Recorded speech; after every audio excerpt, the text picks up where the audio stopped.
Omwana omulabye danne amundaze alinge yanduze. She calls me Eddie Beibe. A lot of people come to this podcast, they see me bringing a lot of brand names and people who are known.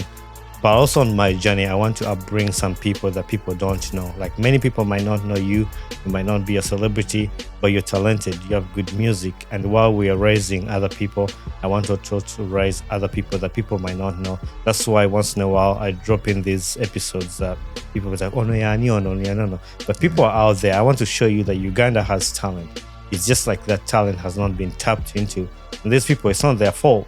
But if we have platforms like this, we can lift up somebody like Zed to come here, show you his work, his talent, and maybe it can be his breakthrough. Not everybody does that for their platform. At some point, I was even going to ask you, why me? Like, I look at this podcast and it has like, you know, the brands, and I was like, besides me being faithful at most times and you know, why me? It's either God spoke to you or it's just the right time, or yeah, I'm on the right track. So yeah, not everybody does this, man. Like, I give you much respect.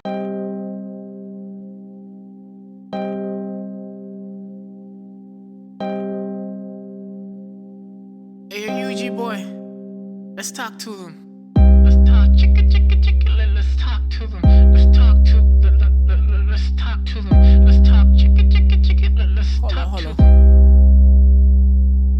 Yeah, I'm from a beautiful place, the Pearl of Africa. Hailing with a 256, it's in my blood. That's a gem where the mountains rise, with stories untold. The tapestry of cultures unfolding, so vibrant and bold. A symphony of stars, a celestial light. The drums beating, echoing through the night, just like a beacon of light. A reflection that's coming up from the Nile. I'm flowing straight into the heart of Africa with timeless stories untold.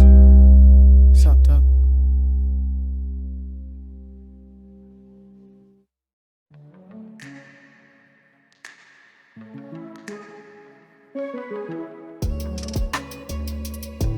Elevate your podcast game today. Are you looking for a perfect place to record your podcast in Kampala? Look no further. Dance-Off Studios, located at Ivory Plaza on Wilson Street, Level 3, Room 4, is a perfect place for you. Dance-Off Studios has professional recording equipment, comfortable and creative environment, expert for all your podcast needs. Book your session today. Find them on all social media platforms or reach out to them directly to secure your spot. Let them make your podcast dream a reality.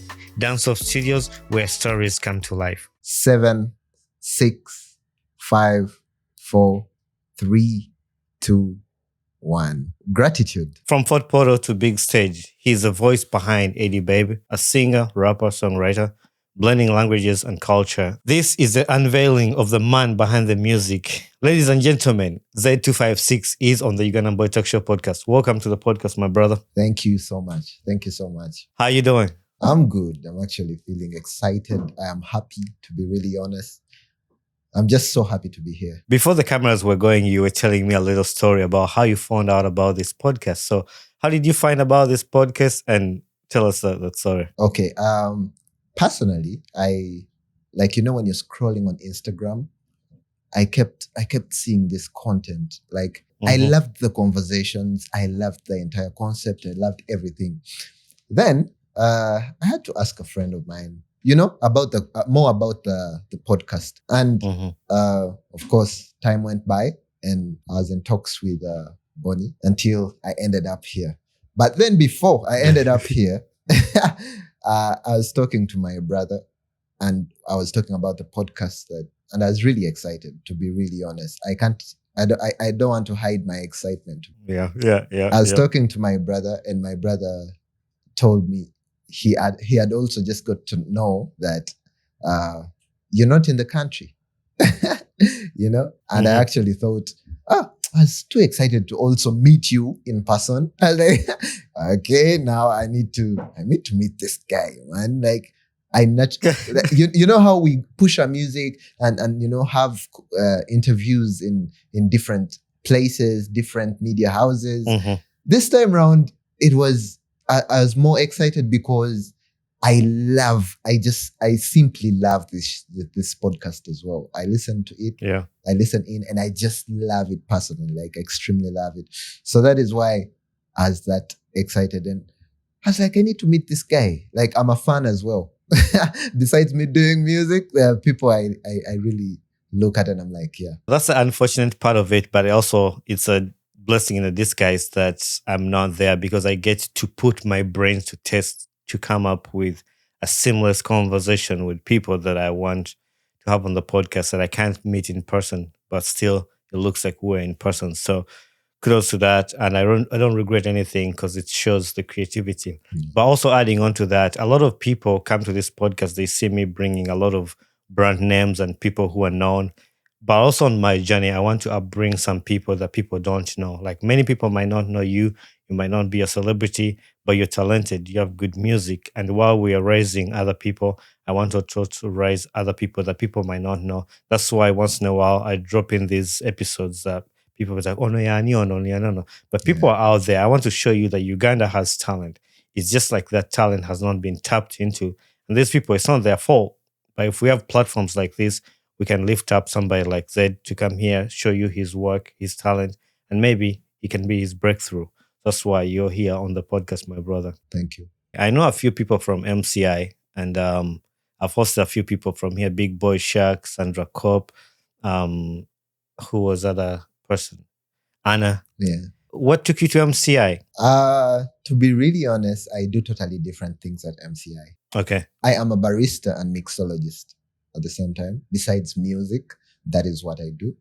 And MCI is where I work as well. It helps me mature in my music and my distribution and my publishing, in media.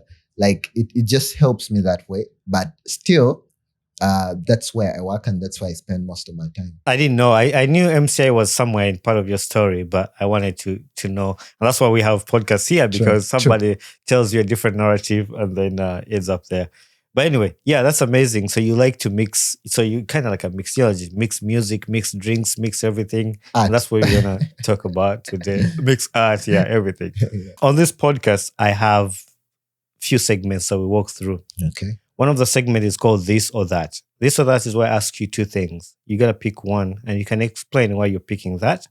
Or you can choose to say that's my answer. I don't really have an explanation. Are you ready for it? Okay. Studio recording or live performance? Studio recording. Yeah. Why? When I'm in studio, I feel like it's time for me to project what's within me, what's in my vision, because music is a vision. Just like you had this vision, for this talk show, it started off in a thought, right? Then there's a way you maybe first put it on paper, maybe first, have a meeting with a friend or So for me, I love the production part, the studio recording, because it helps me put my brains into the music, and that is where everything is created. That is the beginning of most of my, my things. Basically, like you're in the kitchen cooking, and Exactly. people use that. You're cooking something up. Hit single or a full album? Singles, to be really honest. Okay. Because there's lots of music in albums that is not being given attention sometimes. I feel like, for albums, they help with time, when you want to make more money, that's if you have the mentality of like making more money from these, albums. But the truth is that for me as a person, I would want to release a song, let people consume it, let them feel it, let them enjoy it, let them give it the attention, it deserves, basing on how they feel about it, and then then when I feel like they need more, that's when I'll give them another song step by step, But I feel like there are friends that have albums, to be really honest. And let's say you know one song in the album and that's what is, And I feel like because of that, people are doing albums just to make money, just to say, I'm selling the album or I'm doing this. But then they're not minding the music. There's music being wasted. And I feel like there would have been a song, or most songs, or those songs would have come at the perfect time, or, So when you look at certain albums, you realize that there's one song that is pushing the album. And Yeah. Yeah, that's the reason. I like that analogy. I mean, it could be hard. It depends on somebody's preference. The people who want an album, because sometimes an album tells a whole story of an artist. Some artists do that, and also like a single.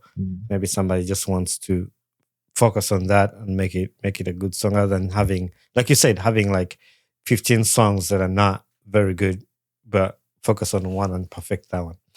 Collaborating with another artist or working solo? That's man, they're all for this is tricky because bruh, it's tricky because they're both helping, they're both good, and it depends on the kind of craft. You gotta pick one though. Okay. Solo, being a solo artist. Kampala Spotlights or Tooro Pride? I got you on that one. Yeah. Wow.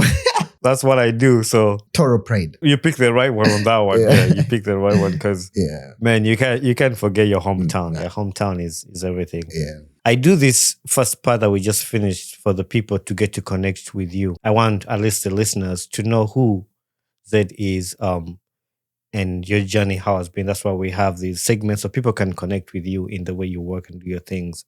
Before you ask you this question, can you tell the listeners what your full name is? My full name is Muligirwa Edward, and most people call me Eddie, and most people call me Zed, of course.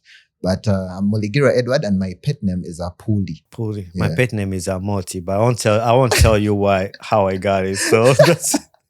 There is always a story, I said. There is always a story. Whenever you see a non-Rutooro having a pet name, there is always a very, very, very good story out of that. Interesting story. Okay. Can you take us back to Fort Portal, like what your childhood was like and how you entered music for the first time? Truth is that I've not been in Tooro that long. Like, it's not that I've been there all my life. Like most of my life, I've been in Kampala, right? But my dad comes from Tooro. My mom comes from Barra, but then still, she spent most of her life in Tooro, and she loved Tooro a lot because the mother was on Tooro. I come from a village called Rensenene. Okay. I came to Kampala, studied this side, made friends this side. And that's why I spend most of my time. But for the music, I started in 2015. That's a long time. Yeah, that is when I released my first song that was, paid for by my mom at 30,000 shillings. Yeah, she took me straight to studio and I made this first project. I was in school. I got excited. And since then, I never, went back. I never turned back. My next point was going to be to that song, your first song, which is actually was called Marry You. And was made possible by your late mom. May her soul rest in peace. Her support. How do you remember her, or how do you remember that moment, and how did losing her shape both you and your music, and tying it with that moment where she paid for your first song? I just have a lot to say when it comes to that part, and these are some things that I don't share, I've not been sharing, but I'll share with you. My mom has supported me. Like, I am really grateful for this, by the way, that my mom loved what I do. She was my first fan, She used to take my music on a flash disc to like where she goes. She goes to hang out somewhere, and she takes her flash with my songs on them, and she used to like tell the DJ to play them, pay some DJs to play them, and they used to know her for that. Whenever they saw her, they just knew, man, it's going down. They reached a point where they just had to play my music whenever she entered, man. So it was that dope, man. So one day I was at a studio in Kamocha, deep day, in the ghetto. The place is called TLC. It was something funded by, I think, some people, and there was people dancing, kids dancing in the ghetto.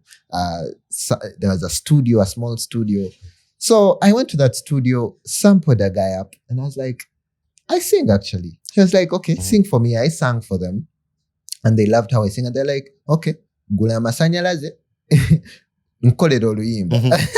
I didn't have money on me because I was in my Form 5 holiday. Yeah. I think it was first term. I recorded the song. But before I recorded, I went to my mom, told her, man, I have a studio session. They have asked me for 30,000, and I don't have money. I was asking if you could help me out. My mom held my hand and she was like, I think these people just want to steal your money with song, at 30,000, a record. Okay, it was really crazy. It was just favor, I guess. So we went. My mom talked to the coach, talked to the producer, and I was like, it's okay. She paid the money. She was like, okay, I'm waiting for what's coming out of this song. You have to let me know. So I recorded and she loved it, man. She loved it. Since then, she believed that I could actually, because it was a really, really good song. Yeah. Like for my age and for what she expected. Yeah, it was a really dope song like that. Since then, my mom has supported me. We did that record. It was out, and she kept pushing me. She kept distributing my music and believing in me, And she even used to post, even on Facebook. I go on Facebook and see her posts and her wish lists, and I was always there. That is good. The sad part is that she actually died the day after my first biggest performance. Like it was Kwegonza Avenue, that Rutooro event. That's why I feel like everything happens for a reason. There is no coincidences in this thing, So that day, that is when like I performed. It was a really great show. People loved my performance, I was really, really happy. She was happy. I sent her pictures of the legends she liked in Tooro and all those things. And the next day, I think at 11, that's when she passed away. That is sad. I'm grateful. Like I feel myself with gratitude at most times, and it has helped me grieve. I think everybody should have gratitude, more gratitude in everything, relationships, finances. The more you be grateful, I think it covers up all the negative part. It makes sense now why your word was gratitude. And I like that because I ask people to say any word they want, like from their heart. And now I go back to the first word you said after your countdown was gratitude. And it makes sense now listening to this story. I can't grieve no more because I'm grateful.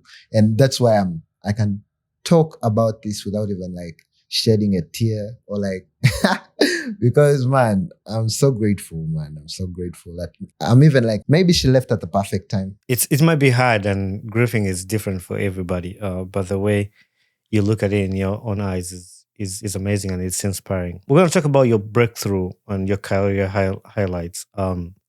Many people know your music, but they don't know XED256.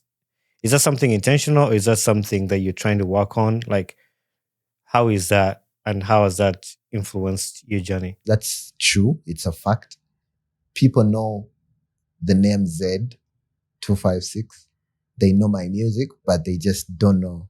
They usually don't know the artist. I've been listening to that song, Eddie Beibe, like, oh man, I didn't know it was yours till we had like scheduled this recording. Like I knew the song because that's the song they played when we were receiving our Pulse Awards and like it's everywhere. I knew the song, but I didn't know Eddie. Like I didn't know. So that's a good example I can tell you. Like I said, there are no coincidences. At first it gave me headache. I was like, bruh, I need to rush, man. I need to put my name out there. And people have to know me. And it was like God was telling me, no, wait. I stay in Bunga and as buying my Rolex and I think Yada Wanjiku, she's a very good friend of mine.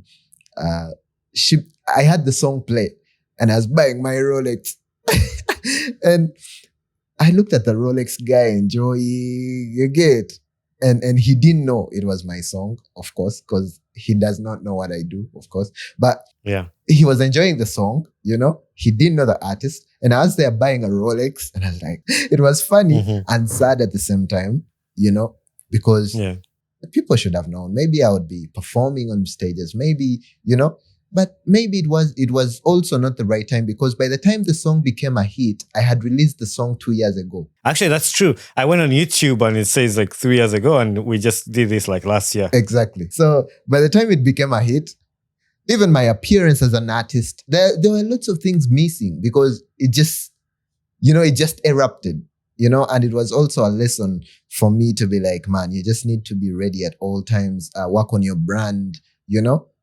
organize yourself. And sometimes I thank God for it, because I'm just imagining the state I was in at that time. Like it would be depressing at some point. I think it's always a Godspeed. I know you mentioned something about you felt like you wanted to rush it sometimes, but everything works out, and it's a God's timing. Everything works out for a reason, and it's okay to take your things one step at a time. And you can feel rushed by other people, seeing them getting early success, achieving things at early stage. It can put you on pressure. But once you know what you're doing, and like you said, you did a song 2 years ago, it didn't become a hit. Yeah. Like after like another year. So you can't put time on stuff. Like your timing is going to be different. So just stick to what you're doing. Your music is amazing. And this is why I even accepted to have you on the podcast, because I like to uplift those people that the world might not know, but they're out there. And I do this because I'll give an example. It's not a music example, but I work in aviation. I'm an aircraft mechanic. And when I was applying for the job where I work, I couldn't get that job because I didn't have the experience to work on that kind of aircraft. But I was asking my boss, if you can't give me the job because I don't have the experience, how am I going to gain the experience without giving me that opportunity? And it's the same way what I put on my podcast is like, there are these artists who are not known by the world, who are not known in Uganda. But how are they going to be known when you don't give them that opportunity? And this is why I bring people like you in between the other big interviews that I do, and so the world can get to know you. But also on that, you sing and rap in multiple languages: Rutooro, English, Runyankore, Uganda. Yeah. How do you decide which language to use, and what made you think that is something you would love? First of all, I really thank you for the initiative, for the dream, for wishing the best for some of us, for people that you don't even know, personally, but you believe in what they do. And that's not everybody does that for their platform. Because I also, at some point, I was even going to ask you, why me, man? Like, bruh, like I look at this podcast and it has like, damn, like it's crazy, man. It has, the brands, and I was like, okay, besides me being faithful at most times and why me? Feel me? It's like, it's either God spoke to you or it's just the right time, or I'm on the right track. You feel me? So not everybody does this, man. Like I give you much respect. It's the same thing that happens to me too. I reach out to the famous people that you see on the podcast, and they come on the podcast like, you know what? I don't usually do interviews. I don't even go talk to people like that. But for some reason, I felt like I want to be on this podcast. Like I came here and you look at, oh my God, this is a big name, APAS, Ankan Sime. And they tell you, like, I don't have 1 million followers. I don't have the biggest numbers, but somebody feels that in them to just come connect with you. And I think I want to extend that to people like you. Like if somebody is doing it for me, it's pay it forward. Pick up somebody else, bring them so they can tap onto that. Brings, if somebody's lifting your hand, you also gotta lift somebody else. True. So, and that's the motto of the podcast: is we rise by lifting each other. Somebody's gonna help me, I need to help somebody else. True. And that's why you ended up here. So now, if we're to define music, right? I think lately music has been limited. I personally, I don't want to term myself as a hip hop artist or an R&B artist, or I feel like that's limiting. That's for me, because I feel like I have much more than that. It would be a disservice to me and God, man, and my abilities. Secondly, music does not have a language. It's a language itself. That is what I believe. That is why you listen to, there's a kid that will listen to Jerusalem, and they do not even know anything, but they just feel the energy of the song. They feel the spirit that the artist put in the song, you know? I'm a piano. Exactly. Like music has no language. You feel me? And for me, I will use each and everything I have, you know, to make sure that the person listening understands, you know, or everyone that listens to the song gets a different feeling about the song, or a different translation, you know, of what I'm trying to mean, you know. That is why my music hits different, you know. There are some people that will love Miswa because it's drill, and they understand the drill bits. But then in the drill, I localized the drill, made it a Rutooro, Luganda love, you know, melody kind of thing. You understand? In that drill. So I am going to be talking to a kid in UK, or a man in UK, or a lady. Then I'll talk to a Motoro because there is a Rutooro verse. So it is just me urbanizing a lot of things at the same time. Or like, you know, speaking and trying to communicate in different ways. And also representing the culture as well, because the language you speak are all spoken in Uganda. Bringing people together and uniting people. The other thing I want to touch on, you're an up and coming artist, and there's a lot of challenges that you guys go through. And one of these is gatekeeping. Yeah. How has this affected your journey, and how have you seen gatekeeping in Uganda? Or how could you interpret that in your own journey? I have faced lots and lots of challenges when it came to gatekeeping. And at some point, I really felt bad. I was like, but why is it that these people push these people, or you know, like this kind of music, and they, you know, and they sideline us. It has happened back home in Tooro, you know. People do things basing on feeling, let's say, basing on the relationship, let's say, which is okay. I understand that.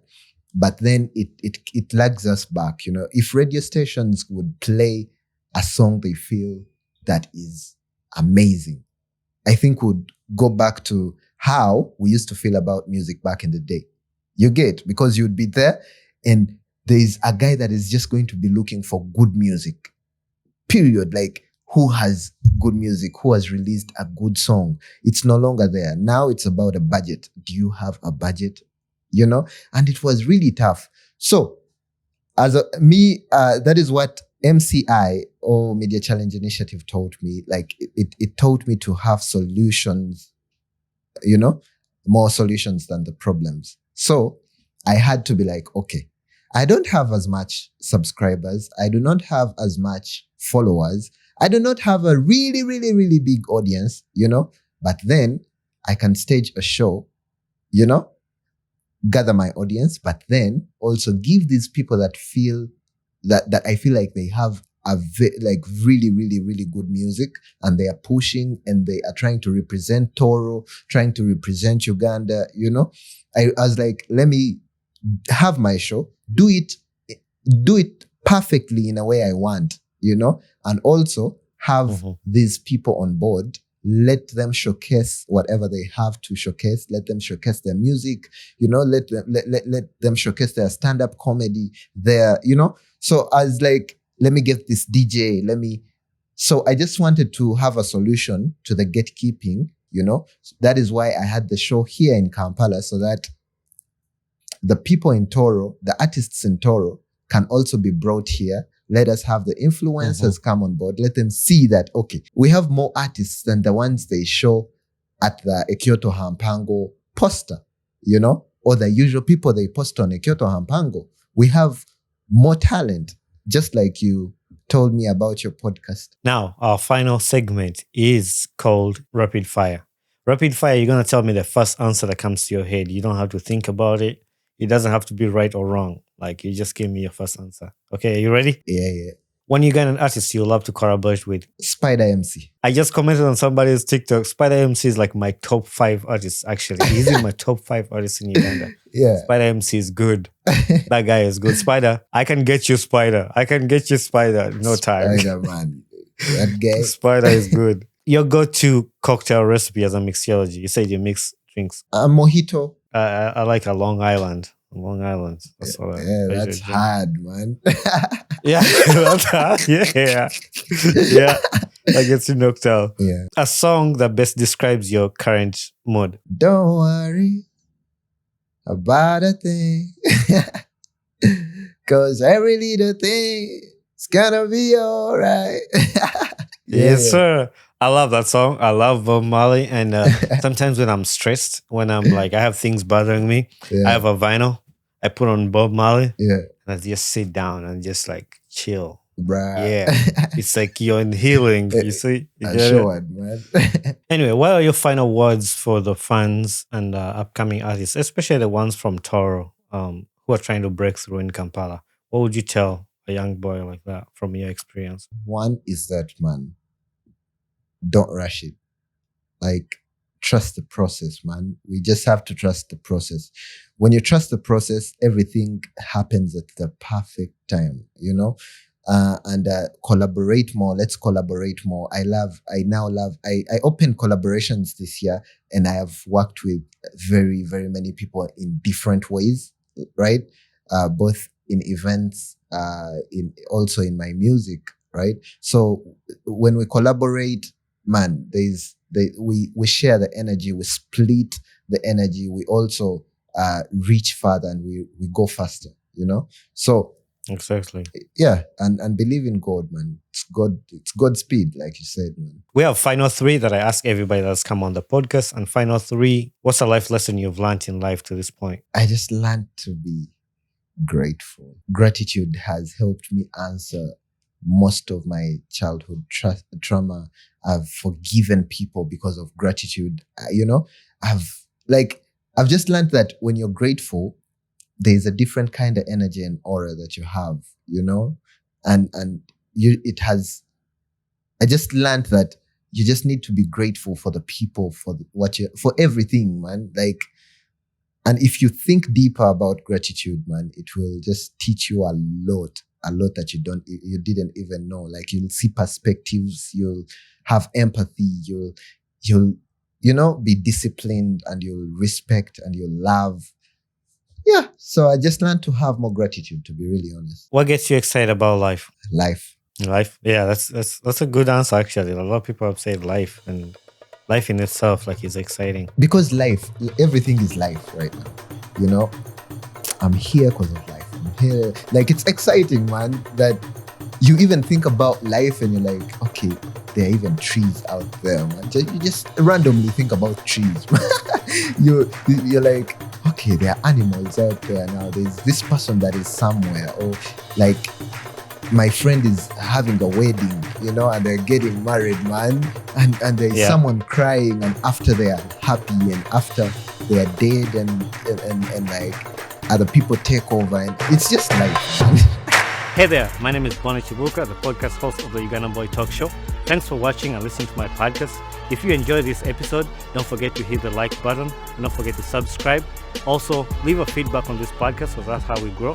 Thank you very much, and be blessed. Omwana omulabye dane amundaze alinge yanduze. She calls me Eddie Beibe. Hey, yo, this is XED256, Mr. Fort Potoni Dubai, and I'm going to be at the Ugandan Boy Talk Show. And yo, it's really amazing conversations out there, man. It's really positive vibes, and I can't wait to to have you listen to it.